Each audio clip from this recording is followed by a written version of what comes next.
Hello friends, welcome to சமையல் பவன். எல்லாரும் எப்படி இருக்கீங்க? இந்த வாரம் வெள்ளிக்கிழமை விநாயகர் சதுர்த்தி வருது இல்லையா? அதனால விநாயகருக்கு ரொம்ப ஃபேவரட்டான கொழுக்கட்டை தான் எப்படி பண்ணுறதுன்னு பார்க்க போகிறோம். நான் இன்னைக்கு தேங்காய் பூரண கொழுக்கட்டையும் எள்ளு பூரண கொழுக்கட்டையும் பண்ணியிருக்கேன். ரெண்டுமே பார்த்தீங்கன்னா ரொம்ப ஈஸி. இந்த மெத்தடில் பண்ணிங்கன்னா உங்கள் கொழுக்கட்டை நல்ல சாஃப்டாக இருக்கும். அதே மாதிரி ரொம்ப சிம்பிள் தான் பண்ணுறதும். பிகினர்ஸ் கூட ஈஸியாக பண்ணிடலாம். இப்போ வாங்க எப்படி பண்ணுறதுன்னு பார்ப்போம். நான் இன்னைக்கு 1 கப் அளவுக்கு பச்சரிசி மாவு எடுத்திருக்கேன். கடையில் வாங்கின பச்சரிசி மாவு தான். இதுக்கு பதிலாக இடியாப்ப மாவு இல்லை கொழுக்கட்டை மாவு எதுனாலும் எடுத்துக்கலாம். 1 கப் மாவு எடுத்துக்கிட்டோம் அப்படின்னா அதில் 7லேருந்து 8 கொழுக்கட்டை போல் கிடைக்கும். இது கூட 1/4 டீஸ்பூன் அளவுக்கு உப்பு சேர்த்துட்டு உப்பு எல்லா பக்கமும் நல்லா மிக்ஸ் ஆகிற அளவுக்கு கலந்து விட்டுக்கோங்க. இதுக்கப்புறமா இந்த மாவை கொஞ்சம் கொஞ்சமாக தண்ணி ஊற்றி பிசைஞ்சு எடுத்துக்கலாம். இதில் எல்லாரும் பண்ணக்கூடிய ஒரு காமனான மிஸ்டேக்குன்னு பார்த்தீங்கன்னா தண்ணி அளவில் தாங்க. இந்த மாவுக்கு இந்த அளவுக்கு தான் தண்ணி சேர்க்கணும் அப்படிங்கிற அளவு எதுவுமே கிடையாது. ஏன்னா ஒவ்வொரு மாவும் ஒவ்வொரு மாதிரி இருக்கும்.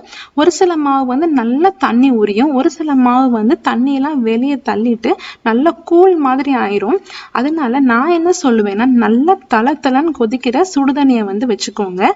அதை வந்து கொஞ்சம் கொஞ்சமாக மாவில் சேர்த்துட்டு நல்லா ஒரு கரண்டியை வச்சு மிக்ஸ் பண்ணிக்கிட்டே இருங்க. கை வச்சா சுடும் இல்லையா, அதனால கரண்டி வச்சு மிக்ஸ் பண்ணிக்கோங்க. அதோட பதம் எப்படி இருக்குன்னு பார்த்தீங்கன்னா நம்ம மாவு வந்து ஒரு விரல் வச்சு அழுத்தி பார்க்குறப்போ நல்லா சப்பாத்தி மாவை விட கொஞ்சம் சாஃப்டாக இருக்கணும். அதே மாதிரி கையில் ஒட்டக்கூடாது. ஸோ அந்த மாதிரி இருந்தது அப்படின்னா உங்கள் மாவு வந்து நல்ல பெர்ஃபெக்டான கன்சிஸ்டன்சியில் இருக்குன்னு அர்த்தம். இந்த மாதிரி நீங்கள் நல்லா உருட்டி எடுக்கிறப்போ கையிலே ஒட்டாமல் பாத்திரத்துலேயும் ஒட்டாமல் நல்லா உருண்டு வந்திருக்கும். மாவு பிசைகிறப்போ நம்ம எடுத்துக்கிட்ட கொதிக்கிற தண்ணியிலேயே 1 டீஸ்பூன் அளவுக்கு தேங்காய் எண்ணெய் வந்து சேர்த்துக்கிட்டேன். அதனால கொழுக்கட்டை வந்து நல்ல வாசமாக இருக்கும்.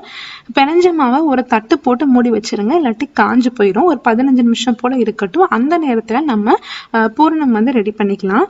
ஃபஸ்ட்டு தேங்காய் பூரணம் எப்படி பண்ணுறதுன்னு பார்ப்போம். அதுக்கு 1/4 கப் அளவுக்கு நல்லா வெல்லத்தை வந்து தட்டி எடுத்திருக்கேன். அது கூட ஒரு 3 டேபிள் ஸ்பூன் அளவுக்கு தண்ணி சேர்த்துட்டு ஜஸ்ட் வந்து வெல்லம் வந்து கரையிற அளவுக்கு மட்டும் ஹீட் பண்ணிக்கலாம்.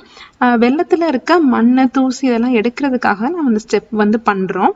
இதை வந்து நல்லா வடிகட்டி எடுத்து வச்சுக்கோங்க. இப்போ நம்ம பூரணம் பண்ணிடலாம். 1 டீஸ்பூன் அளவுக்கு நெய் சேர்த்துருக்கேன். இது கூட 1/2 கப் அளவுக்கு துருவின தேங்காய் சேர்த்துக்கலாம். தேங்காய் வந்து நெய்யில் நல்லா வறுபடணும். இது வறுபடுறப்போ நல்ல வாசனையா இருக்கும். இது ஒரு நிமிஷம் போல நல்லா வறுத்து எடுத்துக்கலாம். அதுக்கப்புறமா நம்ம வடிகட்டி வச்சிருந்த வெல்லப்பாகை வந்து சேர்த்துட்டு அதையும் சிம்மில் வச்சுட்டு ஒரு நிமிஷம் போல நல்லா மிக்ஸ் பண்ணி கொடுத்துக்கலாம். இதை வந்து நம்ம இதோடயே ஸ்டாப் பண்ணிக்கலாம். இதுவே வந்து கொஞ்சம் ஆறுனதுமே நல்லா கட்டி ஆயிரும். இல்லைன்னா இது கூட வந்து இன்னொரு மெத்தடும் பண்ணலாம். அதுவும் டேஸ்ட்டு சூப்பராக இருக்கும். ஒரு மிக்சி ஜாரில் கொஞ்சமாக பொரிகடலை போட்டு நல்லா அரைச்சி இந்த மாதிரி எடுத்துக்கோங்க. அதில் வந்து ஒரு 3 டீஸ்பூன் அளவுக்கு நான் இன்னைக்கு சேர்த்துருக்கேன். இது சேர்த்துக்கிட்டோம் அப்படின்னா அந்த பூரணமும் வந்து நல்லா கெட்டியாக இருக்கும். அதே மாதிரி டேஸ்ட்டும் வந்து நல்லா சூப்பராக இருக்கும். பருப்பு பூரணம் பண்ணுவோம் இல்லையா, அதே மாதிரி டேஸ்ட்டில் இருக்கும். இந்த பொரிகடலைக்கு பதிலாக வேர்க்கடலை கூட இந்த மாதிரி அரைச்சி சேர்த்துக்கலாம். அதுவும் நல்லா வாசனையாக சூப்பராக இருக்கும். இது எல்லாத்தையும் சேர்த்துட்டு நல்லா மிக்ஸ் பண்ணிவிட்டு அடுப்பை ஆஃப் பண்ணிடலாம். அவ்வளோதான், நம்ம தேங்காய் பூரணம் ரெடி ஆயிடுச்சு.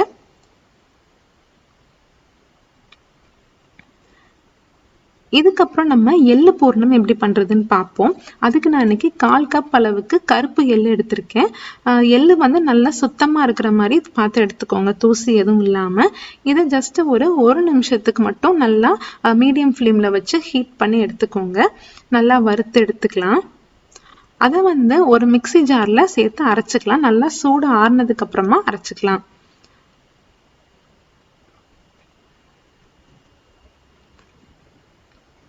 கால் கப் அளவுக்கு கருப்பு எள்ளுக்கு வந்து 1/2 கப் அளவுக்கு வெல்லம் வந்து எடுத்திருக்கேன். தட்டி வச்ச வெல்லம் எடுத்திருக்கேன்.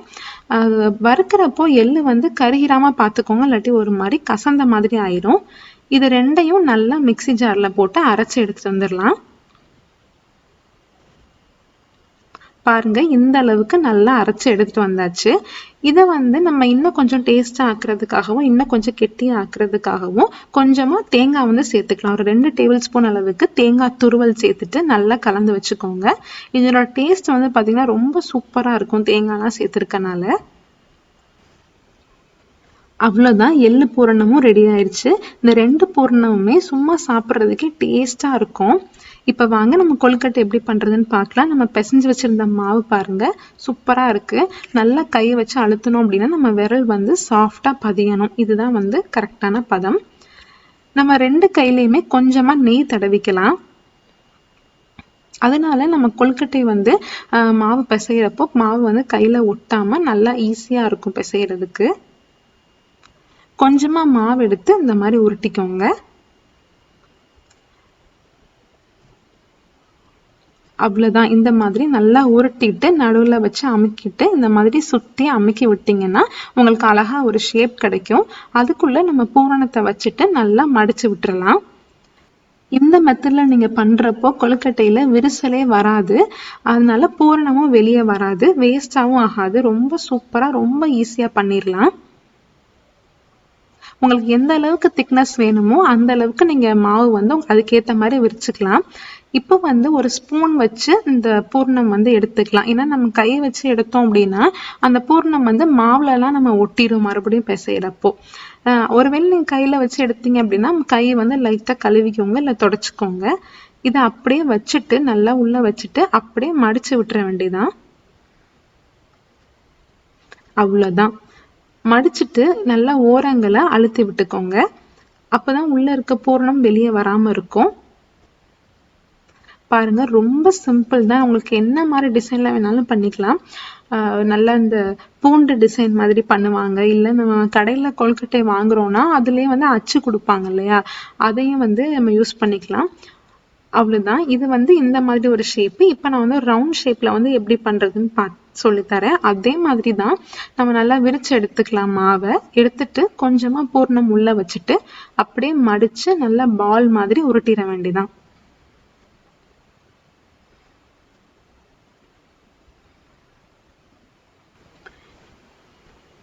நீங்க கொழுக்கட்டைக்கு வெளியே இருக்க மாவு வந்து தட்டுறப்போ எந்த ஒரு விரிசலும் இல்லாத மாதிரி பார்த்துக்கோங்க, இல்லைன்னா உள்ள இருக்க பூர்ணம் வந்து வெளியே வந்துடும்.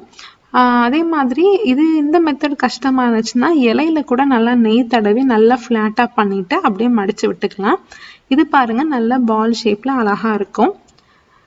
ஸோ இந்த மெத்தட்ல நீங்க கொழுக்கட்டை மாவு பிசைகிறப்போ எந்த ஒரு மிஸ்டேக்கும் வர்றதுக்கு வாய்ப்பு இல்லை. ஸோ கண்டிப்பா இந்த மெத்தட்ல ட்ரை பண்ணி பாருங்க, ரொம்ப ஈஸியா இருக்கும். இப்போ நம்ம எல்லா கொழுக்கட்டையுமே ரெடி பண்ணி வச்சாச்சு. இதை வேக வச்சு எடுத்துக்கலாம். நான் இன்னைக்கு இட்லி தட்டில் தான் வந்து வேக வச்சு எடுக்க போகிறேன். இதில் வந்து துணி போட்டு நம்ம பண்ணலாம், இல்லைன்னா இந்த மாதிரி ஒவ்வொரு குழியிலையுமே நல்லா நெய் தடவிக்கலாம். அப்போ தான் வந்து கொழுக்கட்டை வந்து ஒட்டாமல் வரும். இதில் நம்ம ஒன்று ஒன்றா எடுத்து வச்சுக்கலாம். ஒரு குழியில் ஒன்று தான் வைக்க முடியும். ஒருவேளை உங்கள் குழி வந்து பெருசாக இருந்துச்சுன்னா அதுக்கேற்ற மாதிரி வச்சுக்கோங்க.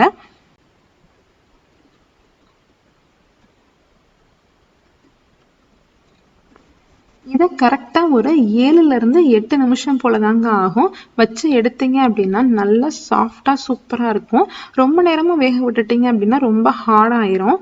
பாருங்க எந்த அளவுக்கு நல்லா வெந்திருக்குன்னு. கலரும் வந்து ஓரளவுக்கு நல்லா சேஞ்ச் ஆயிருக்கும், அதை பார்த்தாலே உங்களுக்கு தெரியும். கரெக்டா 7 நிமிஷத்துல அடுப்பை ஆஃப் பண்ணிடுங்க.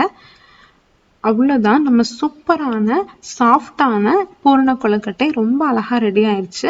அப்படியே பஞ்சு மாதிரி இருக்குங்க. இதை கண்டிப்பா ட்ரை பண்ணி பார்த்துட்டு எப்படி இருந்துச்சுன்னு கமெண்ட்ல சொல்லுங்க. இந்த வீடியோ உங்களுக்கு பிடிச்சிருந்துச்சுன்னா சமையல் பவனுக்கு சப்ஸ்கிரைப் பண்ணி லைக் பண்ணி ஷேர் பண்ணுங்க. அனைவருக்கும் விநாயகர் சதுர்த்தி நல்வாழ்த்துக்கள். தேங்க்யூ.